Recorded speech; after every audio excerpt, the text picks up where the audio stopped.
Hey folks, Rick Berube here on another Facebook Live on this lovely Tuesday. What is the 27th of June today? We are very fortunate from the lovely state of Arizona in Prescott. Right, you got to say it right. Can't say Prescott. You got to say Prescott. Prescott, Arizona. We have Terri and Ron Atkins. Welcome to the show, everybody. Real estate extraordinaires. Okay, I'm not going to mention one of the casualties from the roller skating night at the National Convention. Oh, sorry, Ron. Sorry, Ron. I don't know what you mean. You know that Terri wanted me to point that out during this call. You know that. Trust me, I have not heard the end of it. Oh, really? I can't imagine. You mean you've got a couple I told you so's? I would imagine, right? I don't know if you heard, but she told me not to do it before we got there. Oh, I know that. She told me when I was at your office. Oh, I know. She's told everybody that's the joke. that I disregarded her warning. Okay, well, we have to let everybody know. We had a national convention in Las Vegas, and one of the nights, was it 70s night it was called or something, right? Yes. And they had disco dancing and rollerblading and a special roller skating and a special floor and everything. And there was actually 3 casualties at the emergency room that night, which Ron was the first one. But he's recovered. Look, he doesn't even have a cast on anymore or anything. So anyway, that isn't what we are here to talk about, folks. So if you could tell us a little about yourself, how long you've been in the business, maybe your goal for this year, it'd be great. I have been a realtor for 23 years. Every time I say it, it doesn't sound possible. It's been 23 years. And what did you say? Our goal for the year? Yeah. What is your goal for this year? Our goal for this year, to be more consistent. Yeah. We wrote it down in January. We want to be more consistent with marketing and prospecting. I have no problem with our sphere. That's where 95% of my business comes from. I still say my. He joined me like 3 years ago, and I still say my. Our. Well, Terri, they have another name for that. They have another name for that for you saying my. It's called marriage. That's another. Thank you. Thank you. Sorry. Right.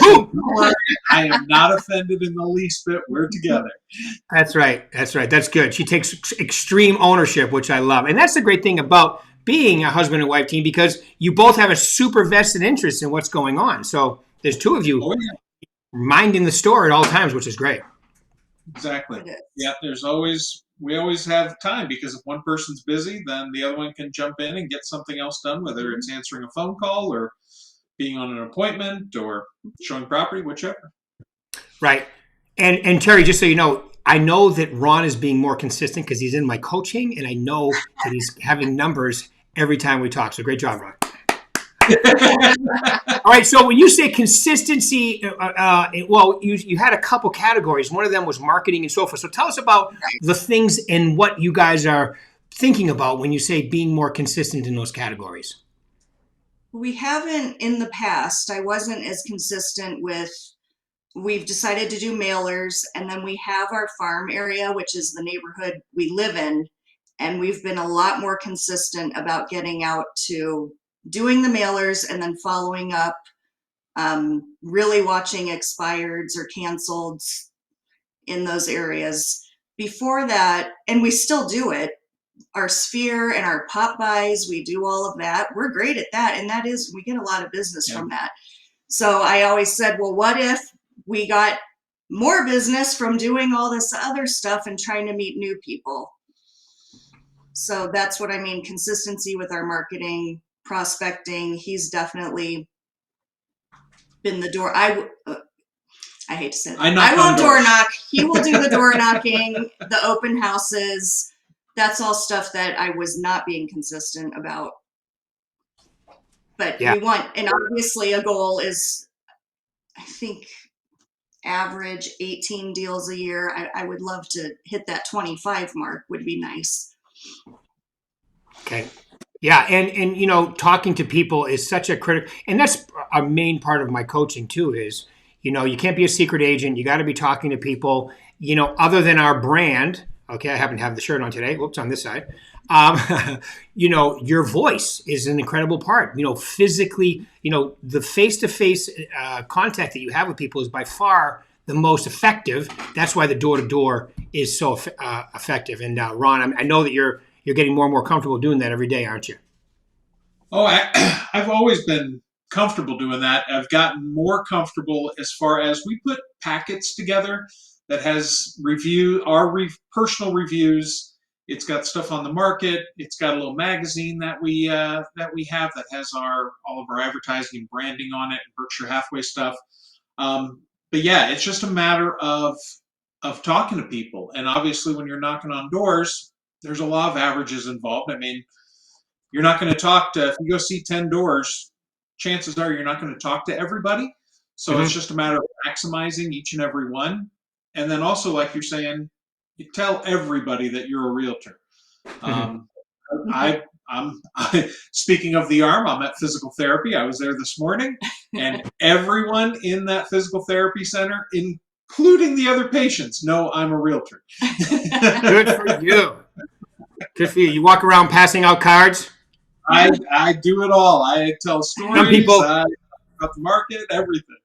Some people you can hand it to them. The other people you just tuck into their cast. Exactly. Here, save this for later. When you cut it open, you'll have it. Yeah, it'd be a surprise inside. There you go. All right. So you meant just as a rule of thumb, you knock on 10 doors, and how many people are normally home, would you say? I'd say probably half on average. Good. Yeah, my number is at least 30%, and I think a lot of people get from 35 to 50, which is a great, and I wanted you to answer that because I want people to hear. They think no one's home, no one answers. That's not true, especially if you're targeting like a farming area or old expireds, because you're doing some of those too, aren't you? Correct. Yeah. Okay. And you leave the packet, if they don't answer, he leaves that packet, and we have gotten phone calls at least to talk to people. I don't know that anything's come of it, but they've called. And that average that you're talking about, Rick, that's increasing. I would say, yeah, probably 2019, even early 2020, it was probably 30%.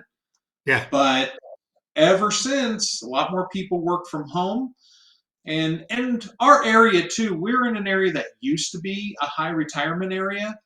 Prescott used to be a destination for people to sell their homes in other parts of the country and move here to retire because of medical and taxes and everything.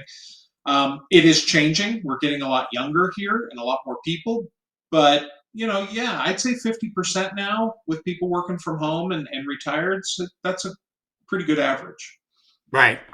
And they answer the door, and you usually get into conversation with them, right? So people just need to hear that people answer the door. They're not all crazy. They actually will talk to you. You get into conversation. You get at least leads, if not deals from it too. So I think that's important. That's awesome.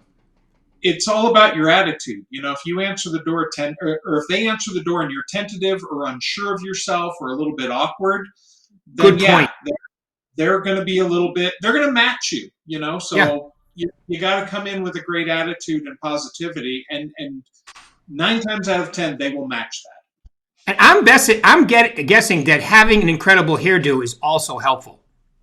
It is because if they're not smiling, I can always just bend forward and they can see their reflection and know that they need to get a smile on their face. I resemble that remark. All right. So. Thank you. I just had to bring that up. No, but that's a really good point. And, as I talk about in Success Series, you show up to someone's home, door knocking, or on the phone, and you act like you're doing something wrong. People are very intuitive. They will pick it up, and they will treat you. But if you act like, I do this all day, every day, I'm here to help. If you have a problem, especially with the expireds, right? Because their home didn't sell. You go all the way over to their house, which shows massive, I'm here to help, an urgency. And if they are willing to talk to somebody, why wouldn't they talk to you? You happen to be there and you brought something for them. So I think people need to understand that. And let's face it, with interest rates changing and so forth, last year, especially between, let's just say October, November, December, a lot of those homes expired, listings didn't come back on the market, and they're going to do something eventually. So it's a great group. Exactly. All right, Terri, anything you want to add to that? No, that's his area. I'm once we have the clients, and again, I work so much off of my sphere, so Mhm. I've I know the people usually. So I go take the listing and talk to the people, and I do the paperwork, the negotiations. You're going to be talking to me during the whole thing. He handles inspections. We always make sure one of us can be at the inspection, whether our client's there or not. Mm-hmm. Not for the entire inspection, but we meet with the inspector at the end, and that's usually what you do. Yep. So Yeah. Yep. You show up at the end, yeah, definitely to make sure everything's cool and so tell us a little bit, Terri. Okay, so you've been doing this for 23 years. You must have a decent sized sphere. So how do you stay in touch with them and be consistent as far as that goes?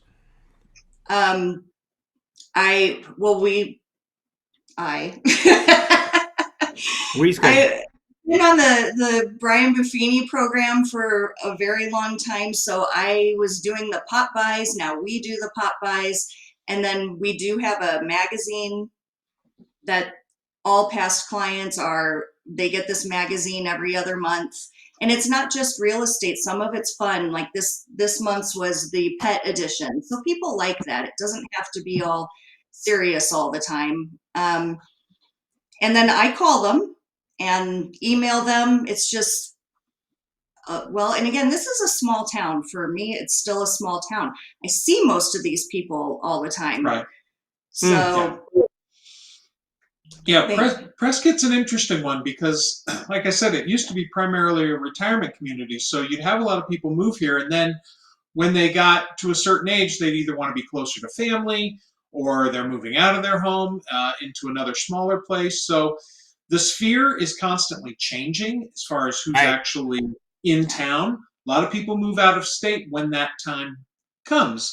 And you're either dealing with other family members who are selling the property or they're just not here anymore. They still call us and we still keep in touch, but as far as a repeat rotation, it's not as much.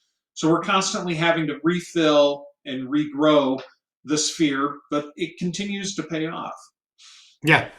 Yeah, I love it because, Brian Buffini, by referral only, right? That's what it's called. I love the pop buys. Like I was just talking to Dick, one of my agents I coach in California. And he goes, it's catch-up season, right? So I know what that means. He's dropping off. He has his own label made. He sticks his own label with his face on there, right? So he drops off his catch-up. He has, I think 75 to 100 people that he drops off. Then he has the ones he calls. So I think, and this has always been my opinion, Terri and Ron, just so you know, what you're doing, Terri, and you guys do together as far as developing that sphere and the referral only. And then you have Ron out there. He's like grazing new grounds, right? Putting new people in there by prospecting. I've always preached, I used to work for Mike Ferry. Tom's a good friend of mine. I know Brian Buffini. And I think if you take a little bit, it's like a buffet, take a little bit and develop your own personality and your own plan within there. And that's where the home run happens. Right. And people love it. And the catch-up thing, and Dick Crawford, I know him. That's who you're you know Dick. Oh, good. Yeah, Dick's awesome, isn't he? Dick Crawford, that's the right guy. He referred somebody to me, and I sold them a house, I don't know, 3 years ago. And you were on his podcast. And I was on Dick's podcast. But anyways, that whole catch-up thing, I said, I did feel a little, because there's one, it's ketchup, mustard, and relish. You go buy it at Costco. On sale right now for $4.99. And the little tag says, "We relish your business. Just wanted to catch up with you." I always forget. When you need an agent that cuts the mustard, call me. I'm your person. Yeah, I love it. That's Brian Buffini. I admit that the first I'm like, this is the dumbest thing, but I am telling you, I could not believe people loved it. Oh, they love it. Yeah. Loved it. And I thought, and even I admit, like some of the higher end homes, I said, I can't believe I'm walking up to their house right now with ketchup and mustard. But nobody, everybody's like, Terri, Ron, Absolutely yay! love it. They thought it's so Love it, sure. it's amazing with these little Hey, things. listen, as a person who is a connoisseur of bad dad jokes, okay, a little corny goes a long way, okay? Well, and there's all sorts of them. No matter what we show up with, my other favorite one is the scarecrow during the fall. I'm outstanding in the field. I love that one. I'm outstanding in my field. I don't know. And you could show up in a spacesuit and say, if you need an agent who's out of this world, you could do that too. So, it's the cheesy things that people remember. But not one person, because I've had realtors say, I can't believe you do that to your clients. I'm like, not once. They love it. Nobody's ever been like, what the heck? No. The worst person to talk to is an agent who's not doing it because they don't want you doing that stuff. It's the old crab in the bucket theory. Yeah. But also, like, you made a good point as far as, picking from each one, as a buffet, picking each little thing that meets your personality. Yeah. It's, there's people I know who say, I will absolutely never door knock. And if you're afraid to, you shouldn't. I think that's something you should try and get over and face that fear, because it's pretty darn effective talking face to face with somebody. I agree. Especially on expireds and canceleds, when every realtor in town is picking up the phone and calling them. You're just another missed call. Right. When you're in front of somebody, it goes a long way. But it's all about the attitude. Right. And the vulnerability and the urgency to physically show up so I've been doing this for 39 years. That part has never left a business. Some things have, but that part of it, that's why we're still here today with all these disruptors and things that have happened. The business, when I started in 1985, is very similar in a lot of ways, but has a lot more bells and whistles and technology as well. Yeah, it's a matter of adding that to the already existing. It shouldn't be replacing that face-to-face. It's still a relationship business. It is. It's a person-to-person business. They want to talk to you, and when you show up to their homes, and especially with the pop-bys and so forth, and let's face it, minimum door knocking is your farm, if you can, if there's, as long as there's not a no solicitation, because the toughest time through is your first time. Every time after that, it gets easier, because like you said, Terri, they're happy to see you. You get in great conversations with people, and that's really what it's all about. Yep. Right. All right, so... hopefully they're already thinking of you, but we just had one. We did a pop-by, and a month later, hey, my daughter's moving here. I know they would have called me anyways, but it's that extra top of mind, and you were just here, and that was so sweet. And my daughter's moving here. Yep. Awesome. Yep. All right, so I'm an agent, and I want to take it to the next level and do some of the stuff you guys are doing. What would be the 3 most important things you tell them to focus on? Consistency. That's something that we learned pretty quick. Sending out one mailer, it's an investment. And I know some people pull back on that. But one mailer is not going to get you phone calls. It has to be consistent. It's got to be something that you're doing every quarter or every 4 months, whatever have you, so that people recognize the name. And that even helps too, especially in, our area, like we were talking about. We live in a pretty big subdivision. Is it 2,500 or 3,000 now? 2,500. So it's a pretty large subdivision, but if I'm going to go out and knock on those doors, they should already know my face at some level, even if it was just flipping through their mail and tossing it out. That's okay, but at least they recognize when they go. But it's all about consistency. You can't just do something once and expect results. And I would say, this is more broad, but treat it like a business. This is a business. I agree.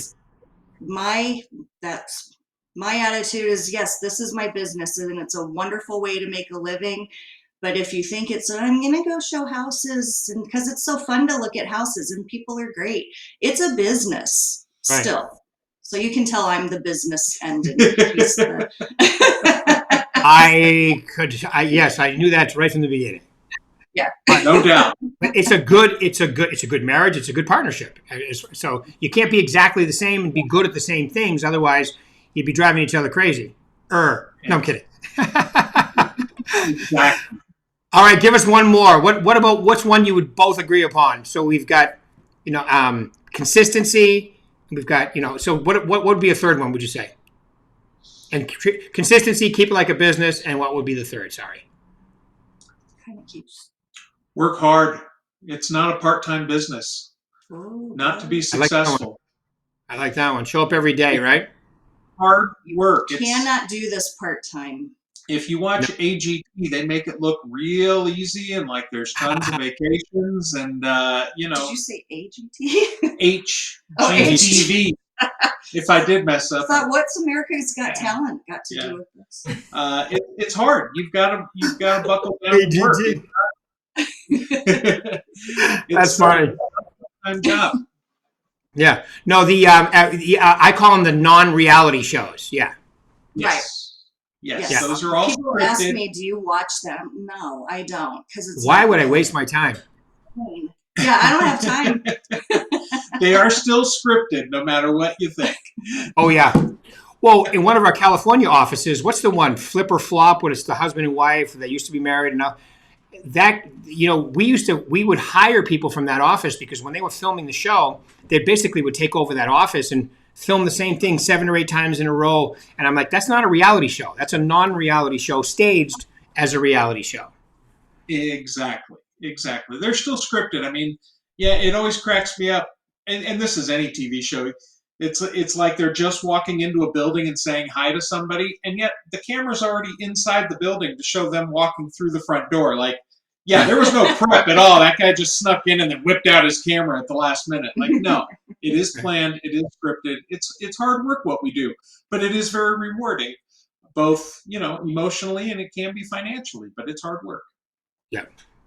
Absolutely. Okay, awesome, folks. Well, I want to say thank you. Do you have any final words you want to leave these lovely people today? I don't think so. I don't know. You don't have to have any more. It's okay. I'm sure people got a lot out of it and got some tidbits to apply to their business. So I want to say thank you very much, Terri and Ron, for your time today. Keep rocking it in Prescott. Okay, if you haven't been to Prescott lately, ladies and gentlemen, go there. I love going there. It's such a beautiful city. I mean, it's gorgeous. If you think it's like Phoenix, you're wrong. It's a lot more like California as far as being in the high desert. We're a lot cooler, a lot of mountains. Don't compare it to California. Well, I'm just saying the scenery as far as the mountains. It's not a flat desert. He's saying if you're from California, it's the place you want to go. That's what he's saying. That's what I'm trying to say without saying. Yes. Which a lot of people are taking your advice, Ron. Let's face it. They got to be over half the people that buy in your area are from California. It's a good mix, actually. It's actually more than... I would argue with that. Yeah. I think it's less than half. We have had more people from Washington State, from Iowa, Idaho, all over the country. And a nice big chunk from Phoenix, because this is our time. It's going to hit 110 down there. We already sold a house to somebody who said, get me out of here by June. So we did. Yep. Ha, ha, ha. Good for you. Or the second homes. They want the second homes out of Phoenix. Phoenix is a big... Phoenix is huge. Yeah. Market for up here. Oh, you're number 5th largest city in the country, Phoenix. Yeah. Yeah. But they all want out of the heat. So then they come to us for a second home or just to leave. And we're always 20 degrees cooler on average. So I know. Isn't that great? That is great. That's great. And I was there this year when you guys had some snow, too. It was very beautiful. You don't get snow in Phoenix. Yeah. All right, you two. Hey, thanks for your time. Have a great rest of your day. We'll see you later. Bye, everybody. See you guys. Thank you.